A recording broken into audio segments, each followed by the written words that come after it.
horas 15 minutos em Natal. Meu assunto hoje é emprego no Rio Grande do Norte. Números do IBGE referentes a fevereiro diz que o Rio Grande do Norte perdeu mais de 3.500 vagas, 3.500 postos de trabalho com carteira assinada. Eu trouxe aqui o analista do IBGE, aqui do Rio Grande do Norte, nosso querido José Ademir Freire, para traduzir para a gente esses números, porque a gente fica logo com medo, né? Será que a gente vai cair numa recessão de novo? Bom dia, Zé Ademir. Bom dia, bom dia.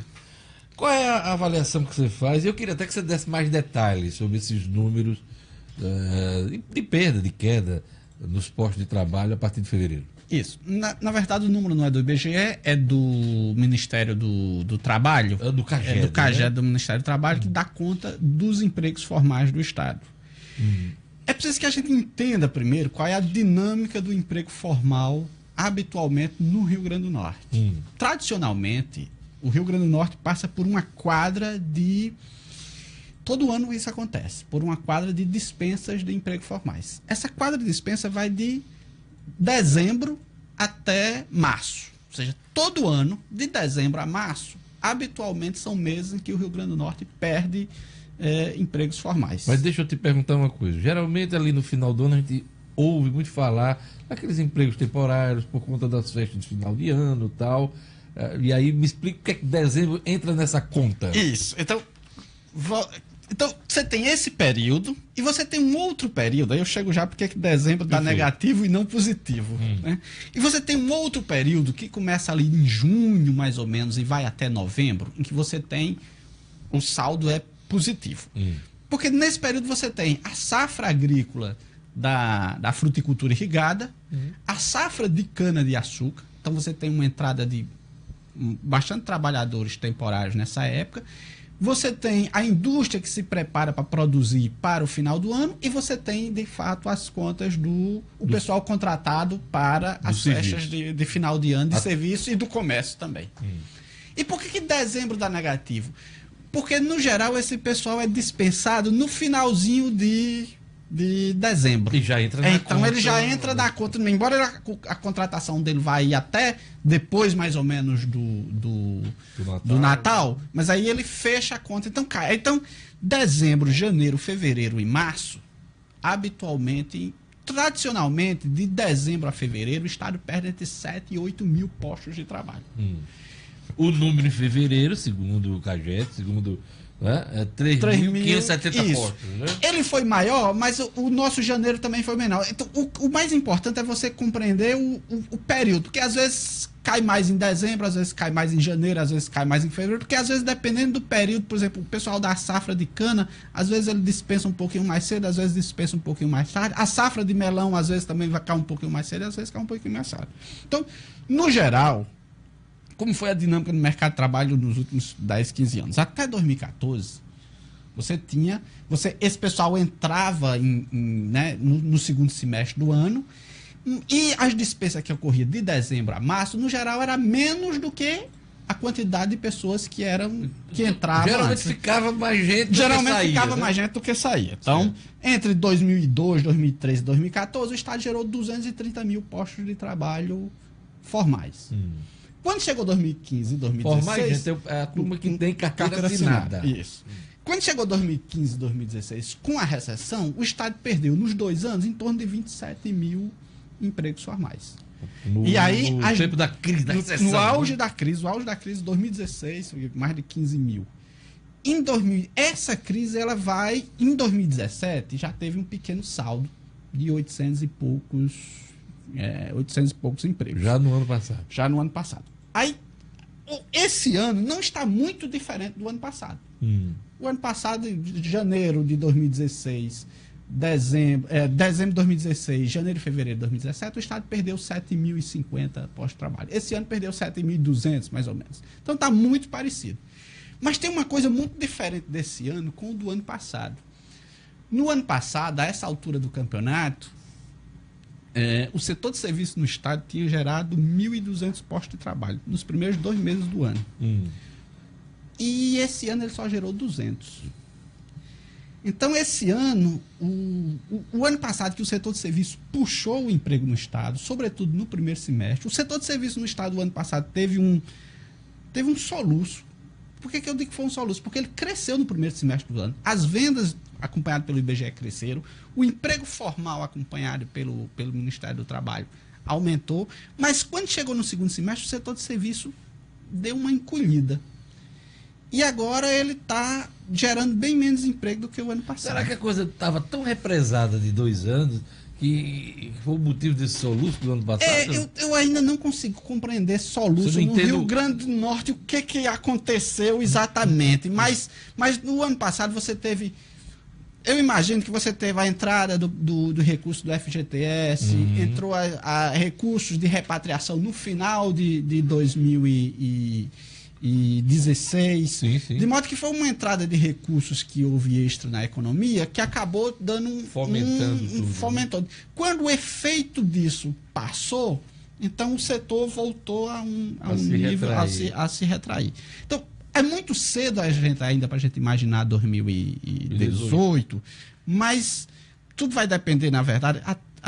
Março, eu ainda aposto que março dá negativo. Tudo vai depender de como, a partir de abril, o emprego vai se comportar no Estado. Eu acho que há uma possibilidade de dar positivo, mas não será aqueles positivos que se davam em anos normais, que era 10, 12, 13. Em ano normal, o Estado gera 13 mil postos de trabalho. Em 2010, gerou 30. Mas você está falando, é preciso esperar também o segundo semestre por conta das contratações históricas do período. Isso, porque, na verdade, a gente precisa de mais do que só as contratações temporárias. As contratações temporárias nós vamos ter. Nós vamos ter as contratações na agropecuária, vamos ter as contratações. O que nós precisamos é que as contratações elas precisam ir além dessas contratações temporárias. Porque se forem contratações temporárias, elas vão entrar e depois vão sair no início do outro ano. Nós precisamos que a economia tenha uma capacidade de gerar emprego para além desses empregos temporários, sazonais. Capacidade de gerar empregos permanentes. O mercado de trabalho no Rio Grande do Norte, ao longo de 2017, a taxa de desemprego caiu. Ela começou 16 e pouco no primeiro semestre de 2017 e terminou 12,3 aqui no Rio Grande do Norte. Só que quando você olha, o que cresceu?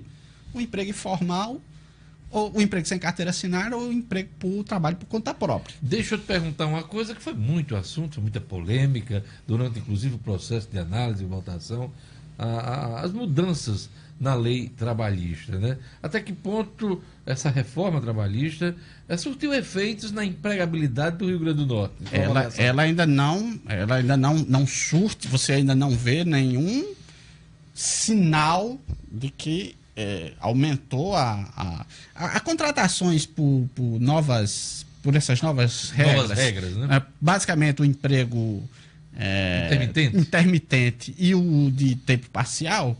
Eu acho que de dezembro para cá não chegou a 200 postos de trabalho. Então ele ainda não é suficiente para alterar a dinâmica do mercado de trabalho local. E o cerne dessa mudança, dessa reforma, chamada reforma trabalhista, dos acordos prevalecerem diante do que diz, inclusive, a regra, a lei? Qual é o entendimento que o senhor tem e o impacto disso? Olha, eu acho que, no geral, a reforma... As pessoas dizem, o que dificultava a geração de emprego no país era a legislação trabalhista. Mas aqui no Estado nós geramos 230 mil empregos formais entre 2002 e 2014 sem reforma trabalhista. Em 2010 geramos 30 mil. O que gera emprego é crescimento. Uma rádio dessa não vai contratar mais gente apenas porque é mais fácil contratar. Ela vai contratar mais gente se tiver expectativa de que vai vender mais, crescer. Então, o que gera emprego é crescimento. Se a economia crescer, independente da forma da legislação trabalhista, o empresário vai contratar mais. Se não crescer, não vai contratar mais. Não é porque é mais fácil que você vai contratar. No geral, o que a reforma pode contribuir aí? Eu vou trocar as formas de contratações. A minha visão é que a reforma foi muito favorável aos empresários. Mas, do ponto de vista dos trabalhadores, a reforma tende a fragilizar a sua... Um termo muito usado foi precarizar ela o emprego. Precariza, né? E o que você olha no mundo, as reformas trabalhistas levaram a você ter aumentar a desigualdade.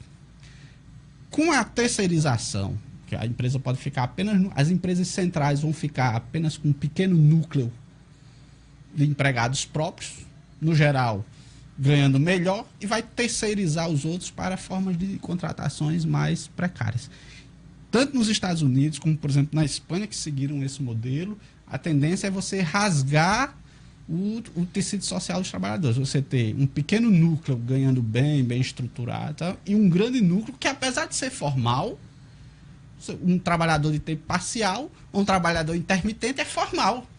Só que ele pode trabalhar 1 hora por semana. Zé Admir, você falou aí que no ano passado, começo do ano passado, o setor de comércio e serviço e comércio, puxou aí, teve um soluço e tal, puxou um pouco a nossa economia.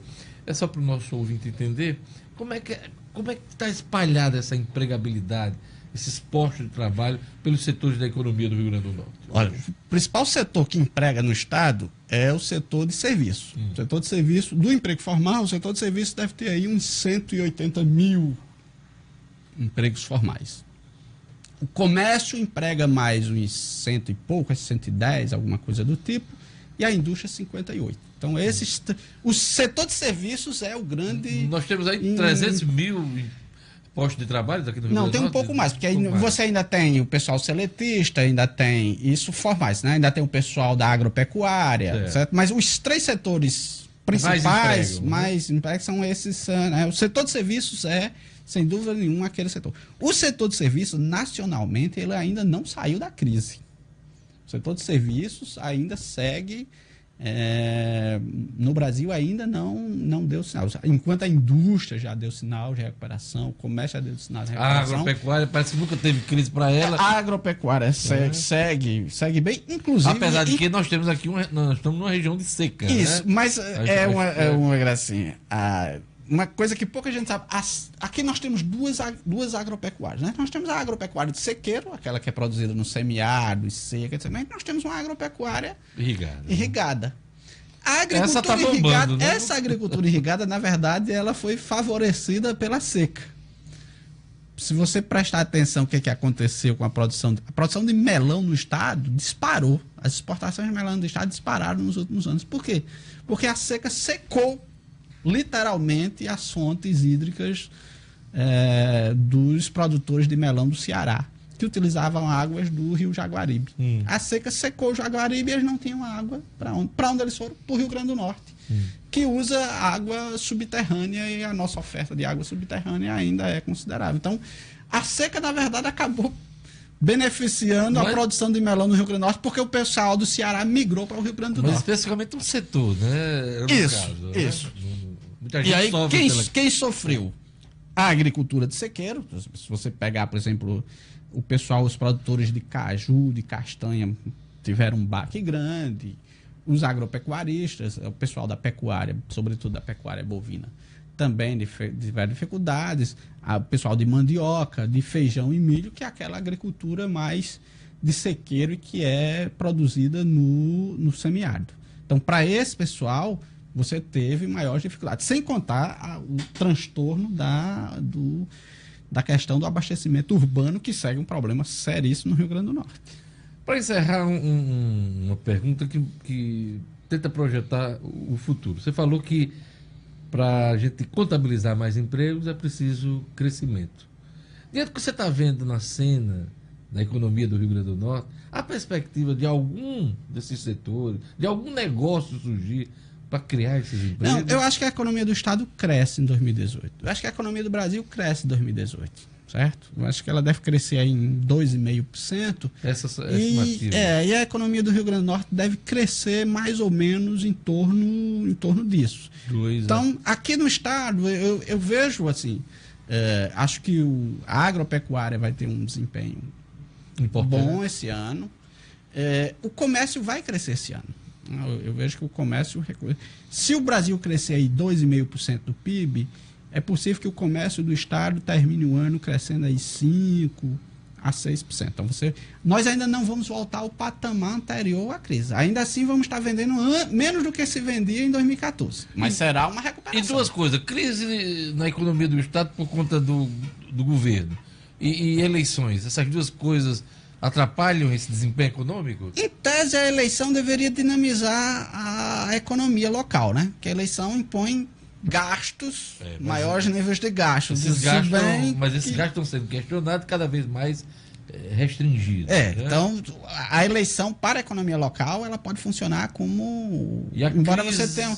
E a crise do Estado funciona como um motor que puxa para baixo. Isso. Enquanto não se equacionar, o Estado tem um peso grande na folha de rendimento das famílias do Estado, então é relevante. Mas, de qualquer jeito, eu imagino que ao longo de 2018, o que é que nós vamos ter? Nós vamos ter crescimento do comércio. Do setor de serviços, eu ainda estou em dúvida se ele vai ter um pequeno crescimento ou ainda seguirá numa queda pequena. Acho que a taxa de desemprego tem um repique nesse início do ano. Todo início do ano a taxa de desemprego sobe, ela vai ter um repique nesse início do ano, mas há uma tendência de declínio ao longo do ano. Acho que a gente termina o ano com geração de empregos formais positivo, mas não vai ser no nível de... Mas nos níveis de 2017, talvez um pouco melhor do que 2017, embora ainda esteja muito cedo, mas um pouco melhor do que 2017. Mas ainda é uma recuperação lenta. O grande drama ainda é que a gente está se recuperando desde o final de 2016, o início de 2017, você pode dizer que a recessão acabou no trimestre de 2016. Mas até lá, essa recuperação tá... gradual. Um exemplo que eu sempre citava era a história do caminhão carregado de tijolo subindo a Serra de Martins. E ele continua subindo, ele ainda não chegou, senão é lento ainda. Uma esse caminhão só não devagar, pode dar para trás. Estancar isso, exatamente. É isso que precisa. Mas segue em recuperação. Queria agradecer a presença do ex-diretor do IBGE do Rio Grande do Norte, analista do IBGE, José Ademir Freire, conversando com a gente sobre a economia do Rio Grande do Norte, principalmente a questão do emprego. Vamos esperar que 2018 seja um ano de recuperação ainda mais da nossa economia. Obrigado, José Ademir. Eu que agradeço e um bom dia a todos. Quem quiser acompanhar essa entrevista de novo, é só acessar o portal nominuto.com, está lá a janela com o programa na íntegra. A todos um bom dia, eu volto amanhã.